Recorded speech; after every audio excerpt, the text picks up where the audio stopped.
Toujours dans le chapitre développement à Zéko, dans le Naouri, le ministre en charge de l'énergie procédait hier à la mise sous tension de 11 communes rurales de la région du centre-sud. Il s'agit du projet Team 9, essentiellement financé par l'Inde en vue d'électrifier les communes rurales du Burkina Faso. Essentiellement financé par l'Inde, donc à hauteur de 12 milliards de francs CFA, le projet vise à booster les économies locales et l'amélioration des conditions de vie des populations rurales. Roger Kam, Zubaviel David Dabiré était témoin. La nationale d'électricité déploie ses infrastructures électriques dans le centre-sud et ce sont une dizaine de communes rurales de la bande frontalière qui bénéficient de l'énergie. Ce projet est une réalité grâce à un raccordement à partir des installations des communes urbaines de la région. Il devra, selon les estimations, alimenter plus de 6 000 ménages et booster l'économie locale. Nous avons nos frères qui partent au Ghana pour apprendre à chouler. Et après avoir terminé, ils restent là-bas. Ils ne reviennent plus. Et ça nous fait de moins.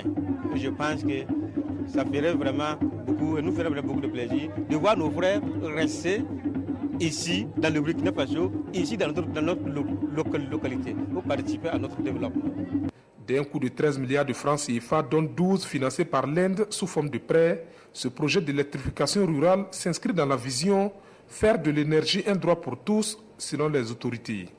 Plus de 900 000 ménages ruraux seraient à ce jour connectés au réseau électrique. La projection, c'est d'atteindre le million en 2020.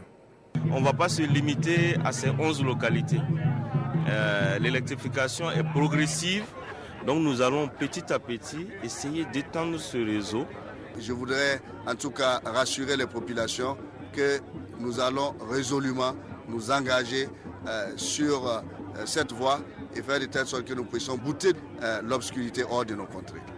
À ce jour, 94 communes rurales bénéficieraient d'électricité et pour parvenir à une couverture intégrale du territoire dans les meilleurs délais, le gouvernement prévoit la construction de plusieurs centrales solaires, foi du ministre de l'Énergie.